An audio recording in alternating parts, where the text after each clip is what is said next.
حضور کے بعد اگر کسی نے دعویٰ کیا نبوت کا تو وہ کذاب، دجال، جھوٹا، کافر، اور جس کسی نے بھی اس کی تصدیق کی، اس کو باندھ لیا، وہ بھی دائرہ اسلام سے خارج، مرتد۔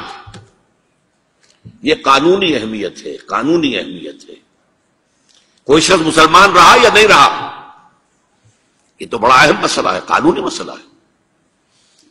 اس کی بیوی کا اس سے نکاح جو ہے وہ ختم ہو گیا اگر اس نے کسی حضور کے بعد کسی نبی کی نبوت کا اقرار کر لیا یا خود اپنے نبی ہونے کا دعویٰ کیا، وہ پھر مرتد ہے، واجب القتل ہے۔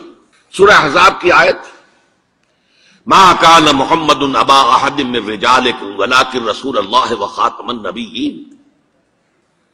محمد صلی اللہ علیہ وسلم اے مسلمانوں تم میں سے کسی مرد کے باپ نہیں ہے۔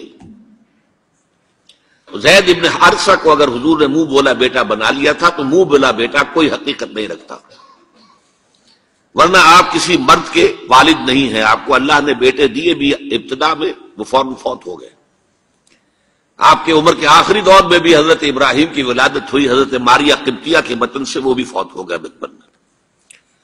تو ما کان محمد ابا احد من رجالکم ولکن رسول اللہ وخاتم النبیین، وہ تو اللہ کے رسول ہے اور نبیوں کی مہر ہے، مہر لگ گئی، اب یہاں سے کوئی اور شے نہیں نکل سکتی، یہ بند ہو گیا راستہ، یہاں سے اب کسی اور نبوت کے اجرا کا سوال پیدا نہیں ہوتا۔ دیکھیے ایک جامع ترمذی میں روایت ہے حضرت ثوبان سے رضی اللہ تعالی عنہ، حضور نے فرمایا انہ سیکون فی امتی ثلاثون کذابون کلہم یزعم انہ نبی وَأَنَا خَاتَمُ النَّبِيِّينَ لَا نَبِيَّ بَعْدِي۔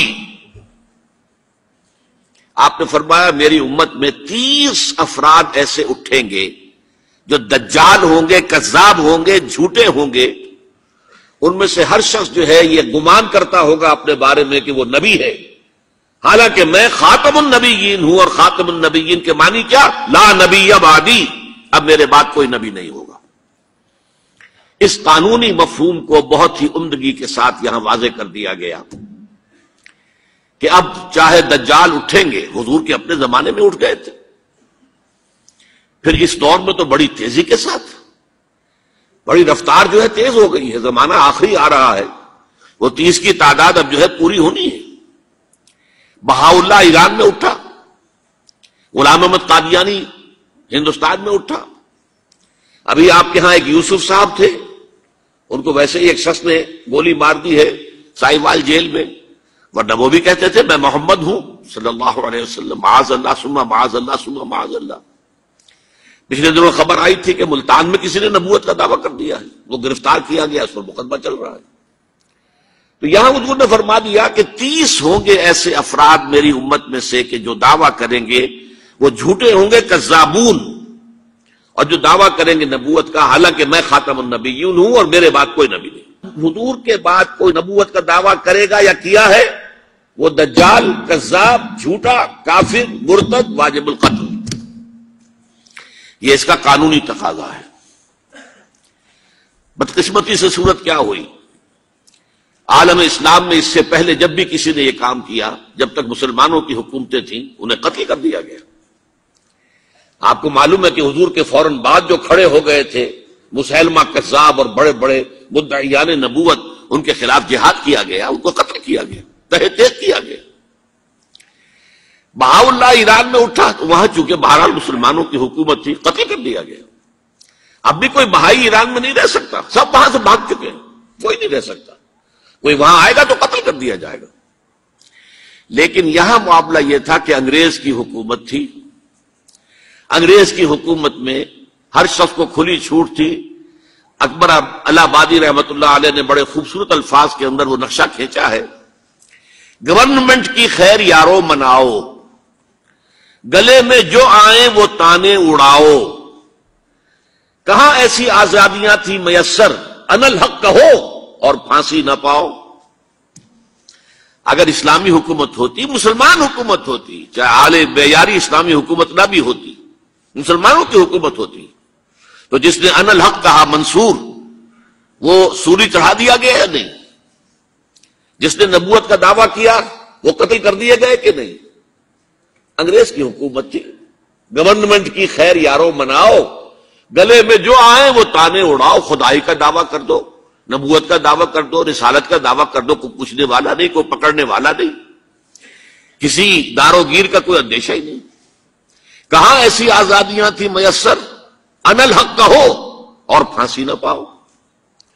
اسی زمانے میں ایک واقعہ یہ ہوا تھا، غلام احمد قادیانی نے ایک دعوتی خط لکھا کابل کے حکمران، اب میں بھول رہا ہوں کہ وہ امیر دوست محمد خان تھے یا امیر عبد الرحمان خان تھے، ان دونوں میں سے کسی کے سامنے وہ خط پہنچا، جیسے کہ حضور نے خطوط بھیجے تھے قیصر کو، کسریٰ کو، تو اس کو بھی شوق چرایا کہ میں بھی تو اب نبی ہوں، نبوت کا دعویٰ کر چکا ہوں، تو مجھے پڑوس کا ملک جو ہے افغانستان، وہاں کے بادشاہ کو دعوت دینی چاہیے کہ وہ مجھ پر ایمان لائے۔ جب وہ خط وہاں پہنچا ہے تو امیر کابل نے اسی خط پہ 2 الفاظ لکھ دیے اور واپس کر دیا۔ الفاظ کیا تھے؟ ای جا بیا، یہاں آؤ ذرا اور یہاں آ کر تم دعویٰ کرو نبوت کا۔ یہ تم انگریز کی چھتری تلے بیٹھے ہوئے دعوے کر رہے ہو، انگریز کے سائے تلے جو ہے، اور انگریز جو ہے تمہیں سپورٹ کر رہا ہے، تم نے جہاد کو جو ہے ختم کر دیا، دین کے لیے حرام ہے اب دوستو قتال، حرمت ہے قتال۔ انگریز کو اور کیا چاہیے تھا؟ گلیڈسٹن نے، جبکہ وہ وزیر اعظم تھا برطانیہ کا، اس نے کہا تھا اپنی پارلیمنٹ میں قرآن کو لہرا کر، جب تک یہ کتاب دنیا میں موجود ہے امن قائم نہیں ہو سکتا، یہ تو جہاد اور قتال کی بات کرتی ہے۔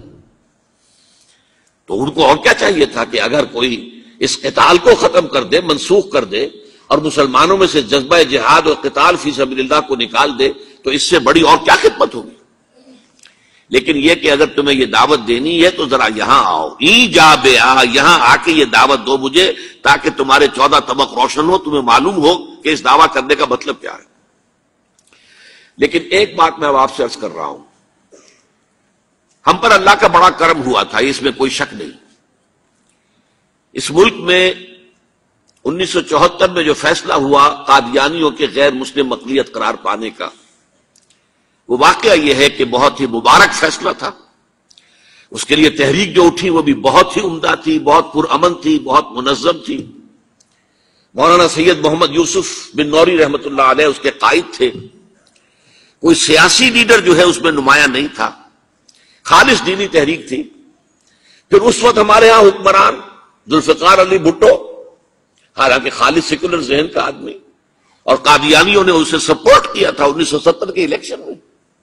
قادیانی سمجھتے تھے وہ تو ہمارا اپنا آدمی ہے، لیکن اللہ تعالیٰ نے اس کے ہاتھوں، لیکن بہترین طریقے سے، جس پر اعتراض کیا ہی نہیں جا سکتا، پارلیمنٹ کے ذریعے سے فیصلہ کر رہا۔ کوئی آرڈیننس نہیں تھا، کوئی حکم جو ہے، فرمان جو ہے وہ ایشو نہیں ہوا تھا، پارلیمنٹ کے ذریعے سے۔ اور پارلیمنٹ کی ایک کمیٹی بنائی گئی جس میں کہ موقع دیا گیا کہ قادیانیوں کے سربراہ بھی آ جائیں، لاہوریوں کے سربراہ بھی آ جائیں۔ یہ دونوں سیکٹ جو ہیں قادیانیت کے، پہلے قادیانی تھے، اب وہ ربوائی ہیں، ربوے والے ہیں۔ لاہوری جیسے پہلے لاہوری تھے، آج بھی لاہوری ہیں۔ ان دونوں کے سرکردہ لوگوں نے آ کر وہاں پر اس کمیٹی کے سامنے پیش ہو کر بیانات دیے اور کہا، کھل کر کہا۔ ناصر احمد اس وقت جو ہے خلیفہ تھا ان کا، مرزا طاہر احمد کا غالباً بڑا بھائی مرزا ناصر احمد۔ انہوں نے کہا ہم نبی مانتے ہیں، غلام احمد قادیانی کو ہم نبی مانتے ہیں، ڈنکے کی چوٹ کہا۔ لہذا اس کے بعد پارلیمنٹ نے فیصلہ کیا یہ غیر مسلم ہے، اور صحیح فیصلہ کیا۔ لیکن یہ فیصلہ ادھورا ہے، یہ بات آج میں پہلی مرتبہ کہہ رہا ہوں، اسے نوٹ کر لیجیے۔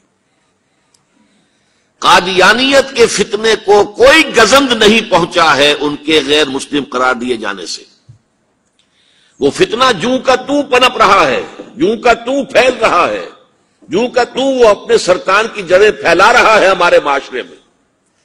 اور ویسے یہ کہ عالمی سطح پر انہیں بڑی سرپرستی حاصل ہو گئی ہے، پوری دنیا جو ہے، مغربی دنیا، وہ ان کی سرپرستی کر رہی ہے۔ لیکن یہ کہ اندرون ملک بھی اس فتنے کا قلع قبا اگر ہو سکتا تھا تو صرف اس وقت جبکہ اس فیصلے کا جو قانونی اور منطقی تقاضا ہے وہ بھی پورا کیا جاتا، اور وہ یہ کہ مرتد کو قتل کی سزا دی جاتی۔ اسلام میں مرتد کی سزا قتل ہے۔ وہی میں نے آپ سے عرض کیا، حضرت ابوبکر صدیق کے زمانے میں کیوں قتال کیا گیا، اور جتنے بھی لوگوں نے نبوت کے دعوے کیے انہیں کیوں قتل کیا گیا ہمیشہ اسلام کی تاریخ میں۔ لہذا مرتدین کی سزائے قتل جب تک نافذ نہیں ہوگی اس فتنے کو کوئی قدم نہیں پہنچے گا۔ اس میں یہ ہونا چاہیے تھا کہ جس روز میں یہ فیصلہ ہوا ڈکلیئر ہو جاتا ساتھ ہی۔ اب تک کے جو قادیانی ہیں آج کے اس تاریخ سے فیصلے سے پہلے وہ تو اقلیت قرار پائیں گے، انہیں قتل نہیں کیا جائے گا، لیکن اس فیصلے کے نفاذ کے بعد جو شخص بھی قادیانیت اختیار کرے گا اس پر قتل مرتد کی سزا، اس کی حد جاری کی جائے گی۔